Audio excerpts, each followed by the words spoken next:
rose bush. He went to the hospital after he had gotten sick. She ended up going to the hospital with those roses to brighten up his day. Fell in love, and 50 years later, they are still married. I said all that to say what the world needs now is love, sweet love. That's the only thing in this world that we got just a little bit of. But as correct, we can make it much, much bigger.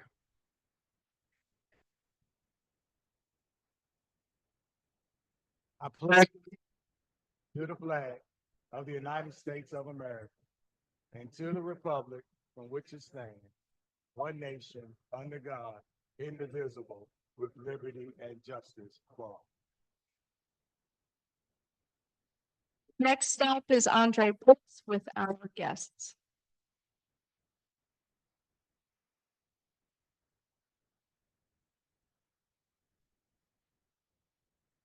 Thank you, President Jean. As you've noticed, it's snowing out there. Our attendance is a little bit lighter than usual, but we do have one brave soul as our guest who made it through all the snow and is here. I'd like to welcome Kathleen Durrell. She is the guest Johnson. Welcome, Kathleen.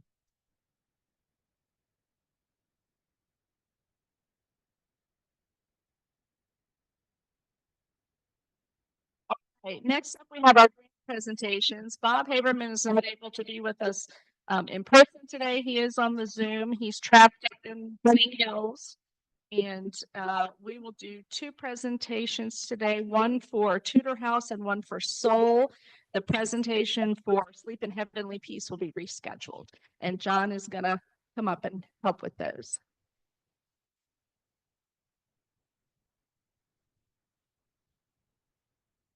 Thank you, President Jean. And Director Bob, glad to know that you're on Zoom. Bob has been our grant chair for, I think, 8 years, and he does it so seamlessly, you don't realize all the parts of it until he's not here. So it's my honor to pinch hit for Bob Haberman and his absence. His team covered very nicely. We had scheduled 3 grants today. One has been rescheduled. The other two are represented here, however. First, I'd like Joe Gaitner, who has sponsored Soul, to accept a check for his grant and explain to us a little bit about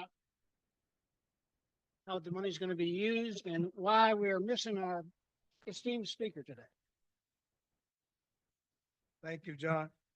Good afternoon, Kiwanis. On behalf of Kendrick Golston and the Soul Foundation, I'm a member of his foundation. Kendrick Golston is recently become a deacon at our church at Shiloh and the director of our youth activities. He's doing a tremendous job in the public schools.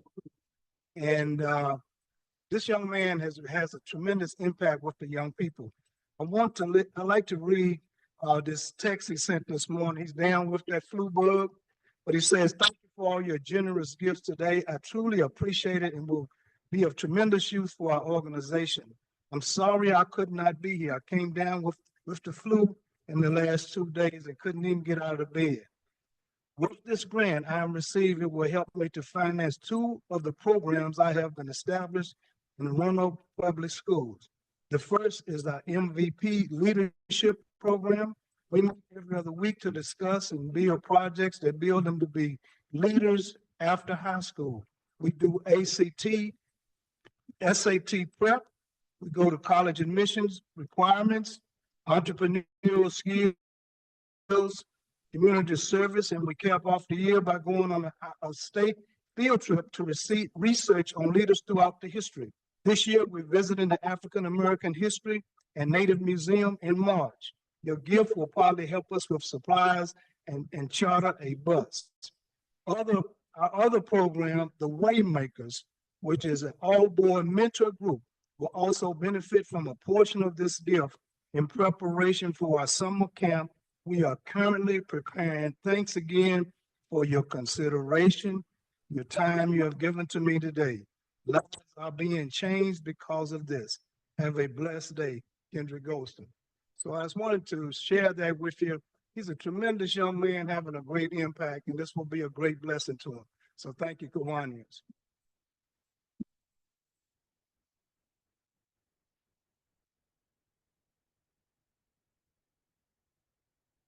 Thank you, Joe. Our next grant today is going to Tudor House.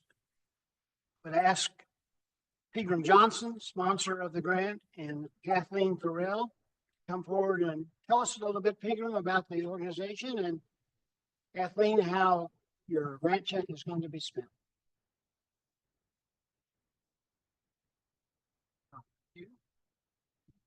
Good afternoon.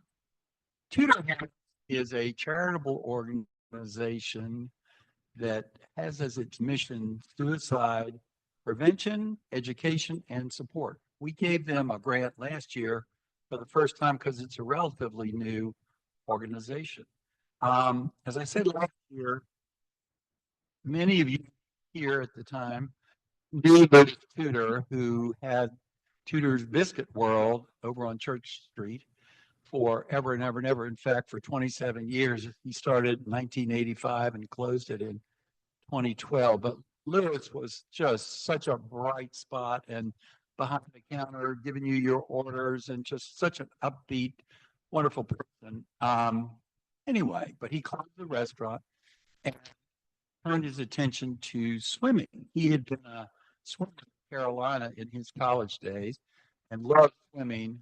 And he got into youth, or turned his attention to youth swimming, and founded a team and was the coach for underprivileged children in the city. Spent a lot of time with that. Well, along came COVID in 2000, and that was the end of not the end of the swimming team, but they had to close down because nobody was getting together anymore. So there were no more swim meets and no more getting together with the kids on the swim team. And apparently that influenced the COVID, the shutdown and the closing off of all his activities influenced him very negatively. And so later in the year of 2020, he ended up taking his own life, which was a real shock to most of us that knew him. But anyway, out of that came Tudor House. Kathleen was telling me that really his family thought that they would like to get together an organization that involved in suicide prevention. And so they got friends of his to help and get the organization going. And Kathleen said she was a swimmer in Master Swimmers program under Lewis. So that was her initial connection with him. But I'll let her tell you more about Tudor House and how the grant's going to be used. Thank you, Pegram. Hello again to those of you that I saw last year when I came to accept the grant. As Pegram mentioned, I'm Kathleen Thorell. I'm the Executive Director of Tudor House. We are turning 5 this summer, and those 5 years have flown by. But yes, we were started really from a tragedy, but Lewis's family really wanted to use this story to help end the stigma associated with mental health. If you knew Lewis, he's probably the last person you would expect to take his own life, but it's a very much a testament to mental health that we all have it, and that if it's if you lose coping skills, if you lose your access to those coping skills, then these things can happen, and they can happen to people that you wouldn't expect. So we have since then really transitioned from a very grassroots organization to a more, what I call a more legit organization. With the fact that we were started during COVID and we're still here, I'm very proud of. And our programs continue to develop. Last year, we received the grant for Teen Ambassadors, which is what we received it for this year as well. I started this program 2 years ago as a pilot program, and we had 10 teens from across the Roanoke Valley, and we are now up to 24 teens across the Roanoke Valley. We have students from Roanoke City, Roanoke County, Salem City, Botetourt, Franklin County. We really have been able to spread a wide reach, which I'm really proud of that as well, because we train these teen ambassadors to understand mental health, to understand the signs of suicide, and so that they can be a resource to people in their schools. If they need resources, they can kind of point them in the right way. I have 3 teenagers, so I understand that they are going to listen to their friends before they're going to listen to me. So this program really is a peer-to-peer initiative that helps us to reach teens in a less intimidating way, so that they can get the help that they need. Our teen ambassadors have logged, I had to figure this out the other day, and I was somewhat shocked. We have logged over 3,700 hours of volunteer work in the year 2024. I didn't even count 2023. So that works out to roughly 170 hours per year per ambassador. So we're doing things out to the community where we're meeting up with students in the middle school and the high school. So they're mentoring some of the younger students in our community, as well as being involved in our big events like the Big Kahuna. We volunteer for Blue Ridge Marathon, and we just did a Fucky night at Rail Yard Dogs 2 weeks ago, and there was 7,500 people in attendance, and we handed out over 3,000 resources.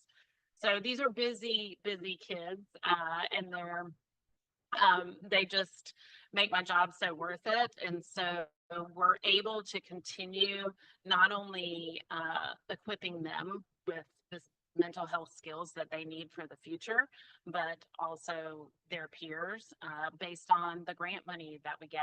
So we just sincerely appreciate it, and hope that you will continue to spread the news about Tutor House. The orange cards on the tables, if you look on the back, it talks a little bit about our mission, and it also has a QR code to our website.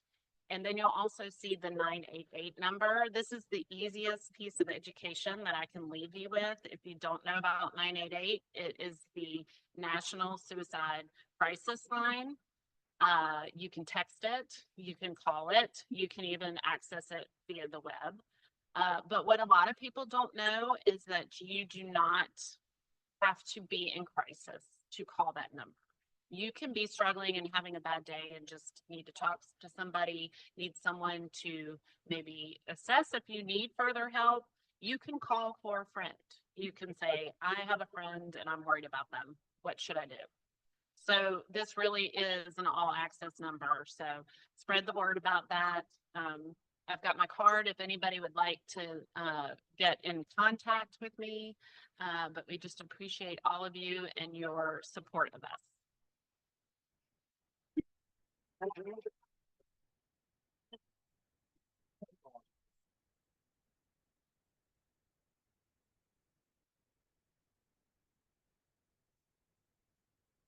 Thank you very much, Kathleen, and we're happy to support that important program. Next up, we have Ryan Dalton, who's going to be telling us all of his deep, dark secrets.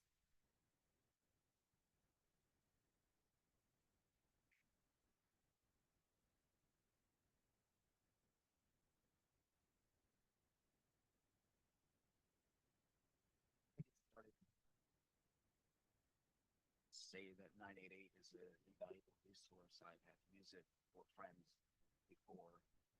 I've had to use 988 as a resource for friends before who have been experiencing mental health crises. It is just one tool in many that we can use to help people who are in crisis. Just as an aside. So, hello. For those of y'all who don't know me, my name is Ryan LaFountain. I'm the Commissioner of Revenue for the city, and I just want to tell y'all a little bit about myself, just scratch the surface a little bit. So, I hail from a village called Champlain, New York. It's a village of 1,170 people as of the 2020 census, and no one seems to believe me when I tell them that I'm from a small town in New York, because apparently small towns don't exist in New York. But we legitimately have more cows than people in Champlain. My mother is from Quebec, so I grew up speaking both French and English. And when I see my Quebecois family or communicate with them via Facebook, it's usually in French and sometimes Franglais. When I was a toddler, we moved from New York to Dayton, Ohio, where we lived in suburban Dayton, and then we moved to suburban Cleveland, Ohio, before moving back to New York just before I was in middle school. And my love of service grew out of my middle school experience. I became a member of my middle school's Builders Club when I was in 8th grade under the guidance of our Spanish teacher, Mr. Mark Blower. And then I moved on up to Key Club under the guidance of our superintendent, Krista Grandpré. And while I was in Key Club, I served as president my junior year and treasurer my senior year. And we were able to grow the club from roughly 8 regularly attending members to 25 committed members during my period of leadership. And we grew from being an obscure club that people thought was to train locksmiths to a known service organization. Following high school, my wings took hold and I flew to Baldwin Wallace College in Berea, Ohio, where I intended to become a social studies teacher. That path didn't work out the way I was expecting. I began tutoring students in inner city Cleveland, Ohio, and my medal did not meet the needs of what those students had. And I shifted my orientation towards political science. Because how my mind works, I couldn't find a minor because everything outside of political science was incredibly interesting to me, but I couldn't focus on one thing. If it was geology, I was super interested in it. If it was economics, I was super interested in it. If it was Spanish, I was super interested in it. I couldn't focus on one thing. So I had about 10 things I could have minored in, but didn't minor in anything. I completed coursework in December 2006 and graduated with my BA in 2007. And the month after I completed my coursework, I moved to Athens, Georgia, where I began a 14-year career working for credit unions. My work for credit unions further shaped my view on service and the importance of treating all people and all work with respect. In my time with credit unions, I moved from the teller line to branch management. In 2011, I moved from Athens to Blacksburg. And then in 2014, I moved to Roanoke, all the time working for credit unions and remaining committed to the work of supporting our members' successes. I began coursework with Virginia Tech in fall of 2019 in pursuit of a master's of business administration, which I completed in the summer of 2022, following a 10-month break due to, COVID things. But that's all the prologues now. In March 2021, I was asked if I was interested in running for Commissioner of the Revenue. And it honestly took me very little time to answer that question. I wanted to serve. I wanted to be able to shape and serve our community. So I felt really strong about it. And the answer was yes, very easily. I moved here in 2014. I found people who were welcoming me, a stranger who came from out of town, who took me in and helped me make friends. And I wanted to pay back what I had received. It was elected in November of 2021, and I took office in January of 2022. And I'm running for re-election for a second term this year because I would like to continue to serve the people of Roanoke. My soon-to-be wife, Emily, and I live in Northeast Roanoke on Oliver Road with our 1-year-old daughter, Cora, her 3 children, Iris, Ellie, and Philip, and our dog, Marcy. We love this city, and I love this city. And I'm looking forward to our continued future here in Roanoke, our 8-time All-America Award-winning city. Thank you.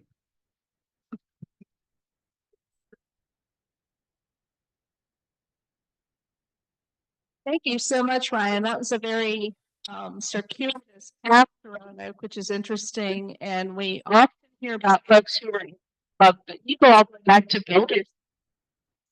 Cooler. And I can tell you, Ryan, Basil's Pizza, like I do as well. We run into each other there from time to time, waiting on our orders. Next up on the Possibility Project, let's present that to us today. It's not feeling well today.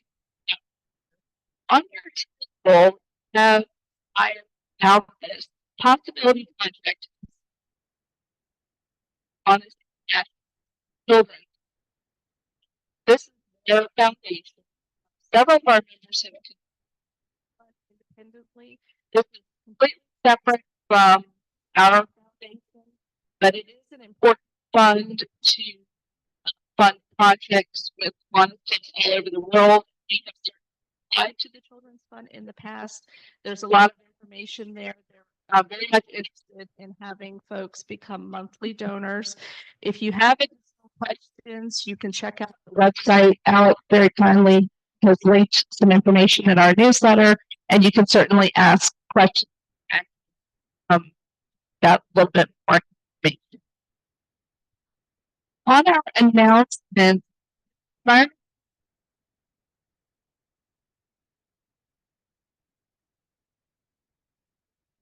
okay. Our foundation is person today. There's also video option. The spring fun day video meeting postponed to next Friday. Next Tuesday evening is a very important time for both. That's the draft. That's track 6 p.m. John says he was wrong. That's okay. Sure. All I know is the first drink's on lowest.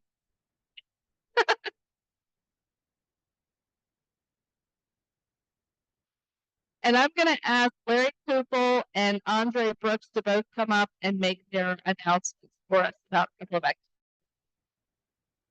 Larry, you and Andre.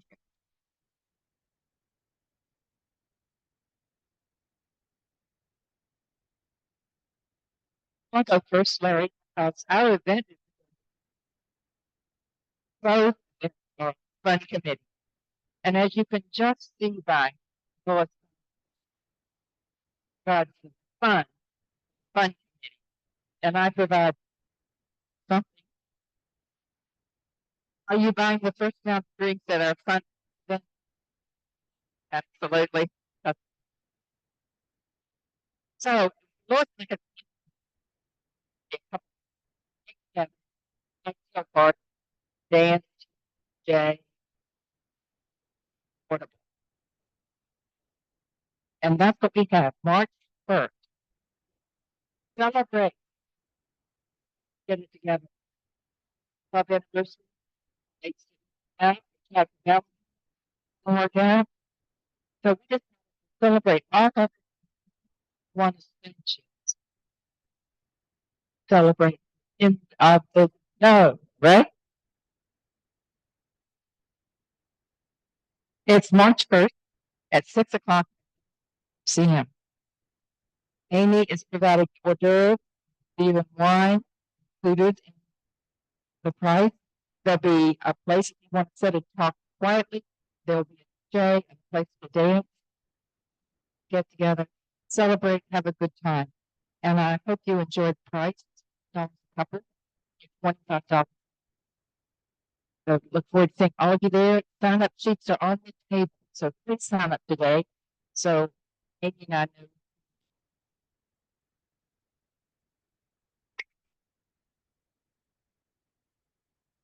Hi, I'm Harry Kufel. I'm here to tell you about our Mule Mountain Theater social event. It'll be March 13th. That's a Thursday. We start out with a reception in the Harrison Museum at 6 o'clock on the second floor of Center and Square. And Amy Carter is going to also provide the heavy hors d'oeuvres and the unlimited beer and wine. And then right after that, at 7:30, we're all going to go downstairs see the musical called The Waitress about Jenna, who finds out that she's in a very unfulfilled and abusive marriage, and she loves to make pies, and she sings through this whole musical. So it's a very, very popular musical. I think you're going to love it. So it's Thursday, March 13th, 6 o'clock. Reception goes at 7:30. We're going to have a great time. $50, which covers your ticket for the show and your food and your drink. I hope we can see it all there. And I put a sign up log on each table. All right, thanks. We've got some time for brag bucks. Anyone want to do a brag? Alex? Yeah. All right, Eric. All right. Come on, Don. Bring.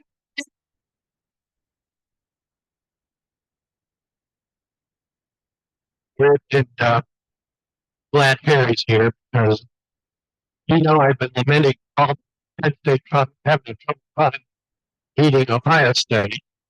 However, Penn State beat Ohio State this weekend wrestling. And it's their 70th great Jersey.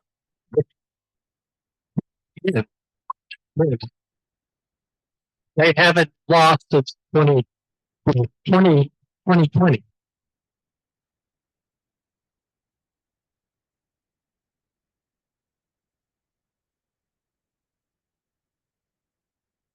Right. I'm an ED advocate, and I just want to brag on the Roanoke Valley Allegheny Regional Mission. They recently committed a 67-page strategy for our region to help all organizations in our region transition to electric site planning, but documentation they need to help them. So it took them a long time to do it, but they did a great job. So I want to brag on them. The other one is brag on Kiwanis Club members who participated in the City Science Fair yesterday. Our former president, Michael Proctor, and our judges, high school students, and also Alex. I'm going to leave that one alone then. Thank you.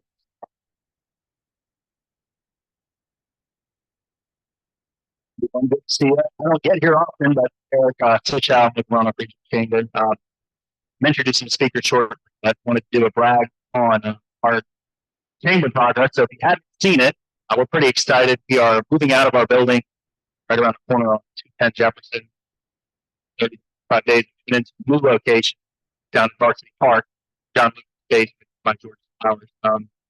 As you can imagine, it's been a lot of hard work behind the scenes, but it's a new chapter for the chamber, and we're excited for its accessibility and give a brag to my chamber team for dealing with me the last couple of years. My chamber board being supportive of what is a massive undertaking. Look forward to hopefully having one activities that are comfortably seat 50 to 55, no tables, chairs, probably pack a pretty good punch. Look forward to having it. Thank you.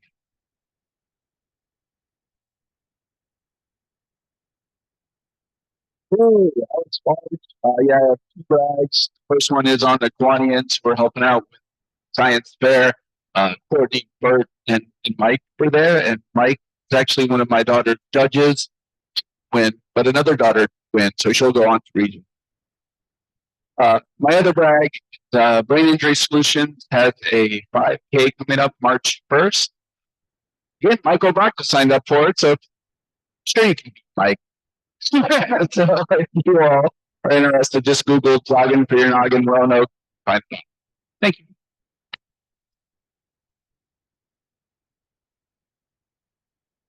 I'm John Montgomery, and I'm doing a brag for past President Rupert Tuck, who I understand is on Zoom. Is that right? I believe he was. And Rupert sent in an email when he wouldn't be here today, but he asked if I would do a brag back in his absence. As many of you know, Rupert has degrees, multiple schools, which happen to be Big Ten schools there, neither Penn State or Ohio State, but he does have degrees from Michigan and Michigan State. His victory bragged about these as follows: hail to the victors, valiant, and victory to MSU. My two alma mater universities are 1-2 in the Big Ten basketball. I'm talking about one of them could win it all. March Madness. Best of luck to Rupert, Spartans, and to Wolverines.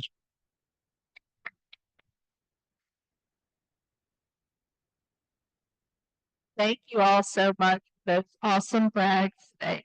Now it's my pleasure to ask Eric Sichow to come back up, and he will introduce our speakers from United Way.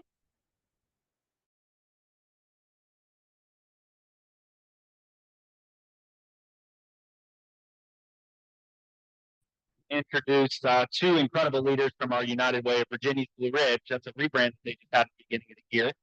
So proud to introduce the two folks. We got kind of a combined program because of course, snow. So as you all know, United Way of Virginia's Blue Ridge is making a really incredible impact on the community. I'm proud to be on their board and really support their team, support the leadership of Abby Hamilton, President Kiana, who heads up their advancement, all the fundraising and all the good things. So Abby and Kiana, I think you all know. So first we have Denise Ellis, Director of Early Learning Strategies. Denise is an accomplished child development professional, master's degree in child development and family relations. With over 20 years of experience in early intervention, mental health services, staff supervision, and program development, she has dedicated her career to ensuring young children and their families have the resources they need to thrive.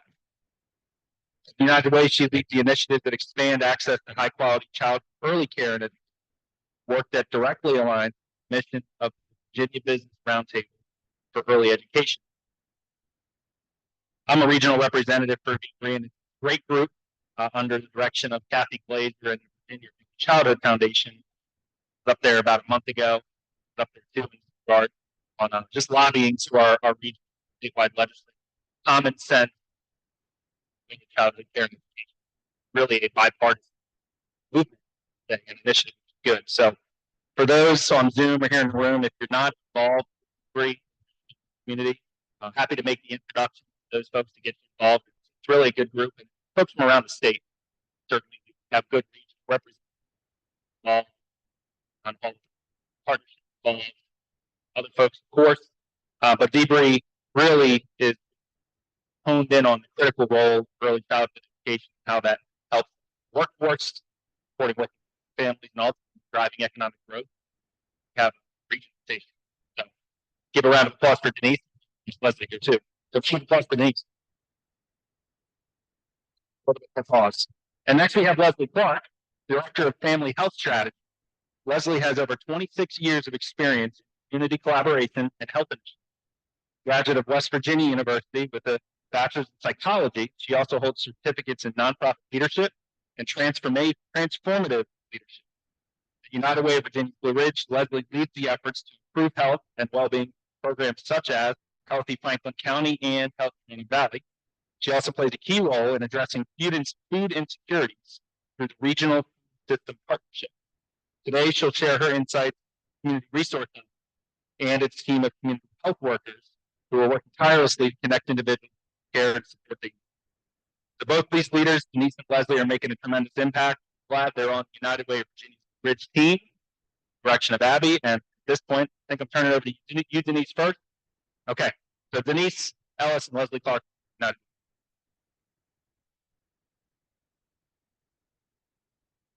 Good afternoon. Glad great to make it out today. I was a little nervous when I got here and saw the microphone and the piano. Like, I'm not going to make a sing or anything like that, right? I am for all that. But thank you guys for letting us come and present some information about the valuable work that we do.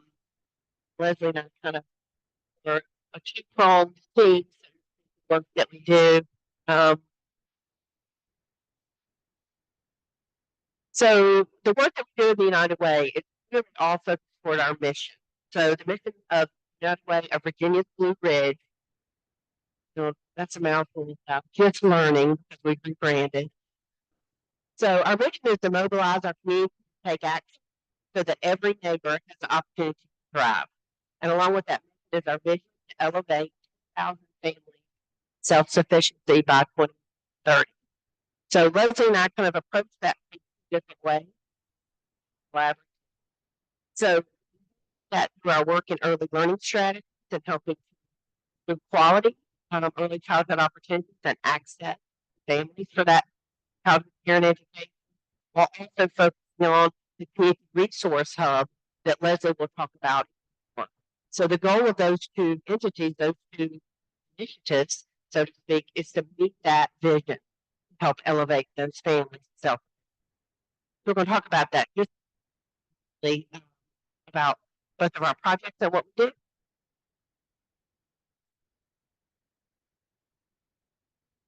So in early learning strategy, we have 4 primary initiatives. So those include Ready Region West, mixed delivery program, infant toddler specialist network, and then our developmental screening initiative. Ready Region West is larger collaborative that I'll talk about in a minute. Mixed delivery helps to give access grant-funded slots in private childcare that's high quality, that also meets the standards of Virginia Preschool Initiative, but they're located in private childcare centers. We have 159 of those slots across our coverage. The Infant Toddler Specialist Network, that we have a team of highly qualified early childhood educators that work primarily with programs that serve infants and toddlers to help make sure that those children are thriving. Hard to think that a toddler would already have attachment and mental health, but they do. So their job is to work with child care providers as well as directly with parents and children. So it's a really invaluable program. The Developmental Screening Initiative is really a project to try to make sure that our coverage area is providing as many developmental screenings as possible, catch children's developmental concerns early, and make sure that they get the resources and services. We found in that grant, that's actually that grant, Virginia was ranked in the 40s for the number of developmental screenings across the nation that were being done. What we realized is wasn't that they weren't being done, that there's a centralized reporting system for that. So in our catchment area, we partner with Christians, health organizations, child care providers, and visiting programs, make sure that we're able to account for all those developmental screening programs that are happening, and making sure they're still going to get referred to the service. So we're going to talk just briefly about Ready Region West in particular. A few years ago, the state of Virginia, for some initiatives, worked on the quality of early childhood care and education programs that receive subsidized funds. That programs like Virginia Preschool Initiative, Head Start, those mixed delivery slots, as well as programs that accept subsidized funds for their child care slots part of service. So for us, United Way of Virginia's Blue Ridge was one of the 9 entities that were chosen across the state to spearhead this work. So it's a great honor for our area to be chosen as one of those 9 ready. You can see from this map, we cover actually 16 cities and counties in our Ready Region West work. So our footprint joins the United Way footprint, but also extends other partnerships of the United Way up and down our coverage area. So there are 4 functions of Ready Region West. One is to strengthen quality. So work with approximately 186 child care programs, day homes, Head Start, yes, across that catchment. Means we do observations twice each of those centers. Means there's over 1,000 observations done every year in our catchment area. Tremendous amount of work. We also help to engage families. We'll talk about. Also, we increase access for families to those child care slots of high quality. And we also help to build relationships within the community to help grow out child care opportunities like the work with Eric, degree and through our work with economic development off already. Just gives you an idea of the different types of sites that just gives you some idea about number of family day homes, standalone child care centers, affiliated centers with Food Head Start, and then our public. So we also have family engagement arm of the work that we do in Ready Region, which includes family huddles. So we are active parents, children birth to 5, part of the voice of early childhood. When Eric mentioned Lobby Day earlier, I was able to participate to represent our area of Virginia. Promise Partnership is a parent-driven advocacy organization. So we're really interested in having family voice in all things early childhood in our area so that they can help shape policy and decision making across our. And then we have a great program called Smart Start. That is a coordinated enrollment system. So we work collaboratively with Virginia Preschool Initiative, Head Start, private providers across our catchment area to have one single point of entry application where parents can go to smartstart.org, fill out one child care application and find out what services for. Currently have family navigators that assist those families with the process. Then we also coordinate all those other providers to make sure that kids are not kept home and that as many families as possible can access those subsidized child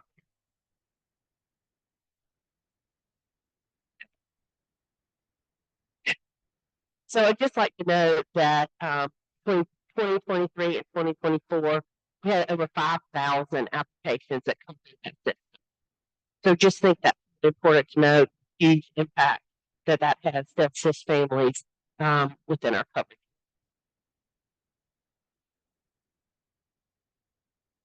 Do you have any questions about that early childhood work? Yes, sir.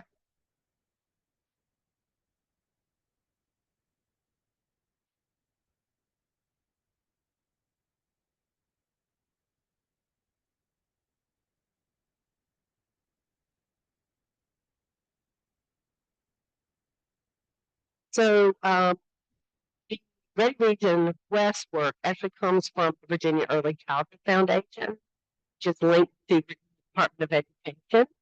So some of those funds are federal funds. So, things are a little bit challenging right now, but we're very positive about the work that we do. In fact, sorry, I was supposed to repeat the question. You want to know where our funding came from.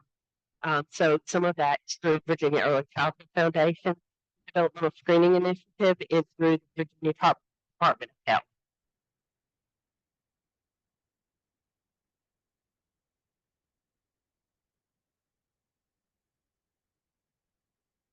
Thank you guys very much.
quality help our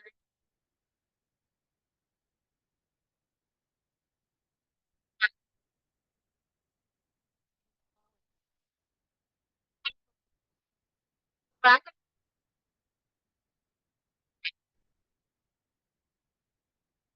but not least, that access to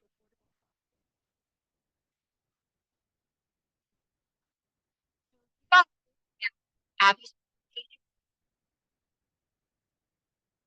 one price to win life that have for those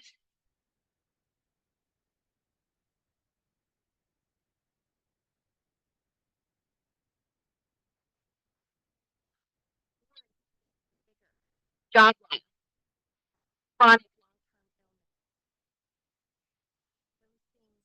or that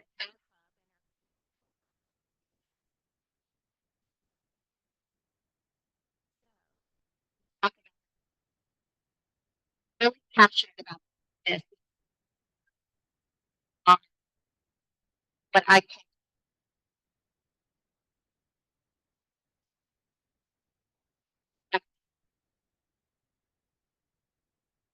for photo. I, they are trusted members of their livelihood.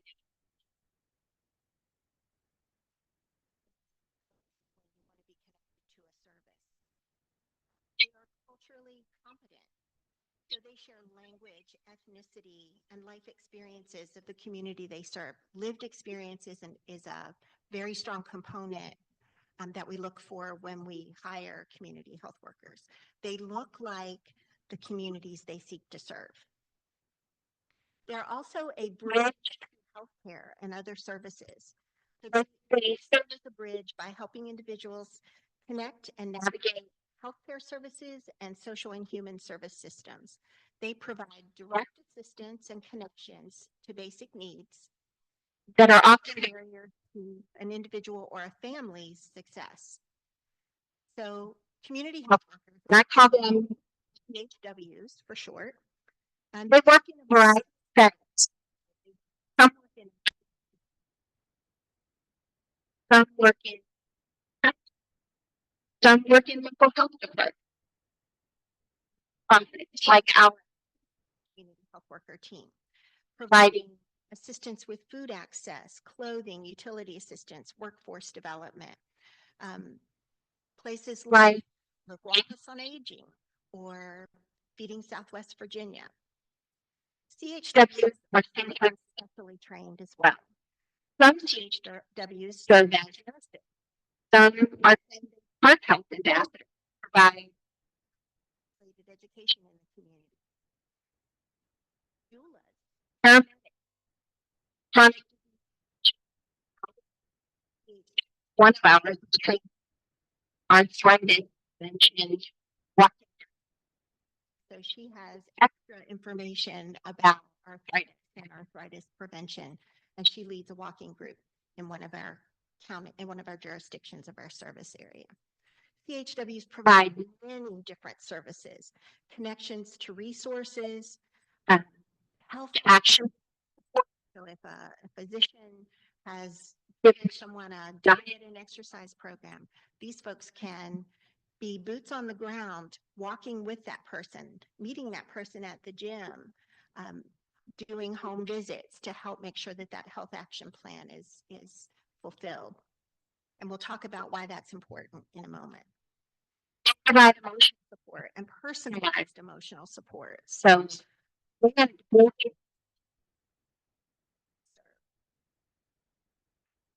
navigation and individualized advocacy for folks. That's so important. The systems that people seeking assistance in are complex and hard to navigate. And folks who have pre-existing challenges like substance use issues or mental health issues, navigating those systems become very difficult. they're difficult for those of us that don't have those challenges. Have you been to Social Security lately? It's it's a really complex system. Our CHWs can help navigate all of those systems. And they also offer as advocates. So the work that community health workers are doing is becoming national. We depend on the data that they collect and the stories that they tell to inform our legislators to provide funding stability. They also provide communication and outreach. So they work together with the organizations, their own and other private.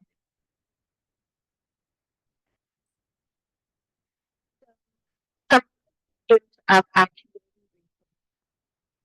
The hub is a collaboration with role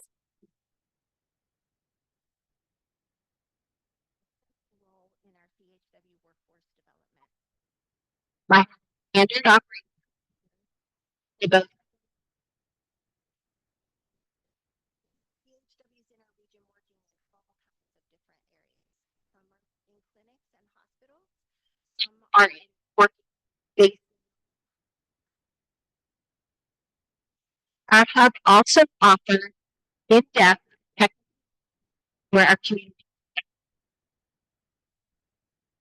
Our CHWs are remote teams or teams that have some flexibility.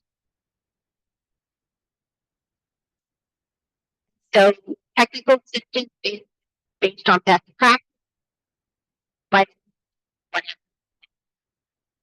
We also offer one of the things of best practice where all of the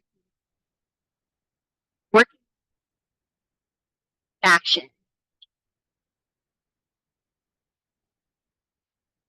All of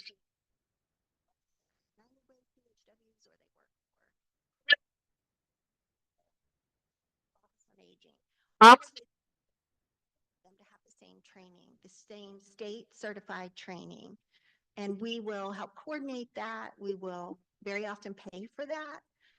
If an organization is small and can't afford that. We have folks who have been trained as CHWs who are front desk staff in mental health serving agencies. We have CHWs working in our homeless shelter. And we have provided training for all of that. We, the hub, the community resource hub. So we also, in that training, there is a state certification eligibility. And so we help people who want to become a credentialed community health worker, a state certified community health worker. We help them fill out that application, send that in. We'll very often pay for that as well. And that credential then can go on a business card for a community health worker. And it's important to remember that community health workers are not social workers. They're not psychologists. They are what we consider very often entry-level workforce. And so having a credential that you can actually put on your business cards is really a good tool for not only seeking employment, but keeping employment and increasing your pay for any of us, right? The certifications and the trainings increase our pay. Another benefit of our community resource hub is data collection and sharing. The data that our CHWs working in the community collect informs the state level work, and in some cases, the national level work. And that then informs our legislators, which we hope have some impact on the budgets they create, right? The hub develops uniform best practices and standards for CHW's programs in the region. We create a coordinated system of care. And that is a system that better connects folks to healthcare and those other resources that influence health, those social determinants of health. I have provided advocacy for developing and promoting to both community and CHW workforce challenges. So we use that data and those impact stories, not only locally, but we use it on state and national levels. Sustainability of our CHW programs is a priority. And what we've learned is that CHWs have a huge impact on our healthcare systems monetarily. And so sustaining the CHW workforce in the community is vital. Most of the work for our community-based CHWs is grant funded. And anybody who works under grant funding knows how inconsistent that can be. And in the current climate, it's really scary, quite frankly. Next slide, please. So I wanted to show you some of our hub partners. These folks serve on our hub leadership team, and that is our driving steering committee for the hub work that happens in the region. So we have CEOs from these organizations. We also provide, the hub also provides funding for CHWs for several of these organizations, the Rescue Mission, Bradley Free Clinic, and New Horizons Healthcare. So our hub funding actually supports the work of their CHWs. So you see, we're working collaboratively in the community to make an impact on healthcare. Next slide, please. So I wanted to talk a little bit about some positive impact of CHW work. Positive return on investment. Everybody asks, what difference does it make if we have a CHW working in our organization? $2.28 for every dollar spent on a community health worker is returned. So the return on investment is $2.28 to every dollar. It creates improved access to care. It helps us bridge the gap between healthcare and underserved populations. There are folks who would never set foot in a doctor's office, but might to Feeding Southwest Virginia or a food bank to receive emergency food assistance. And if they could talk to a community health worker there, then they might say, well, you know, I'm supposed to be on some medication, but I don't have a doctor. The community health worker can help with that. They can help connect that person to care. That person who wouldn't go into a doctor's office and say, hey, I need a primary care physician. So it's one entry where a lot of needs can be met by one person. The other unique thing about a CHW is they can work with entire families. So they assess the needs of not only the individual, but the needs of the family, and then work with all in the area to plug that person or thing.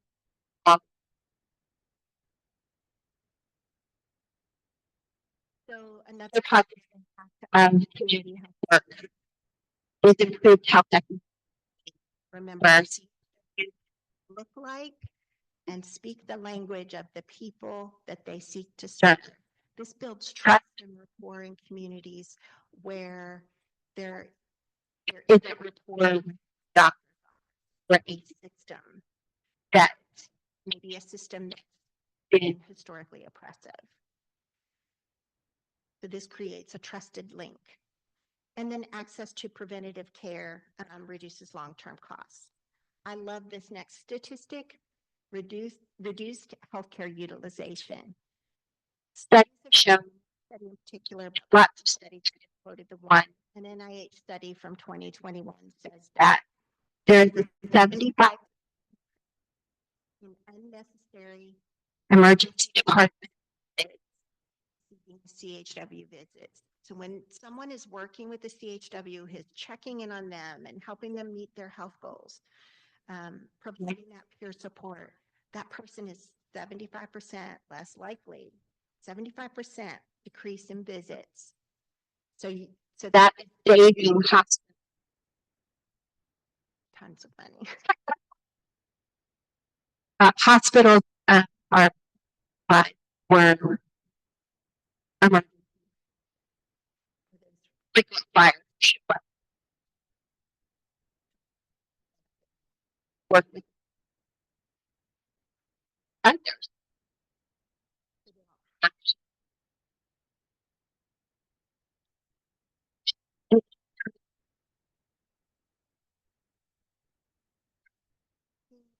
work that CHWs do with families helps with the stability and keeps hospital admissions down by a large percentage. I just wanted to take one moment to share an impact story with you. It's Michelle. Michelle was a client of a United Way CHW, and they had been assisting her since last summer. She was given CHW contact information to call about some resources. Michelle's husband passed away last year. They lived in 20 somebody passing away and then the family removing you from the family home, right? Michelle had been living on a gentleman's property. They went to another. Expected. Michelle needed to get electric service, switched to her number. HWs were connect her to a church. Went out to assess, fix the water. They were able to get signed up for utility. She had a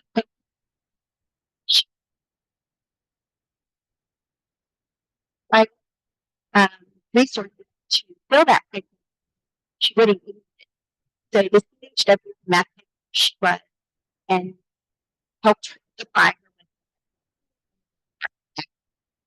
her with. They also do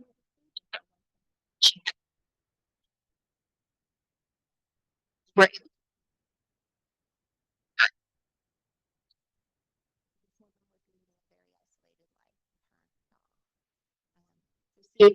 out of that.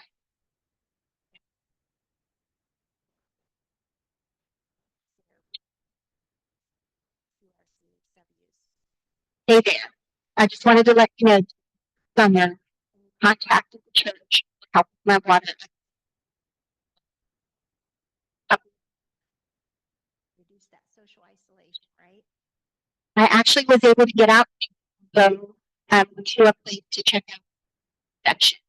Today was the first time now not daughter. I wanted to done. When I made a bunch of calls that day, you were the only one that called me back right away. And you had the ball rolling. And just need to say thank you. God working my life. But impact.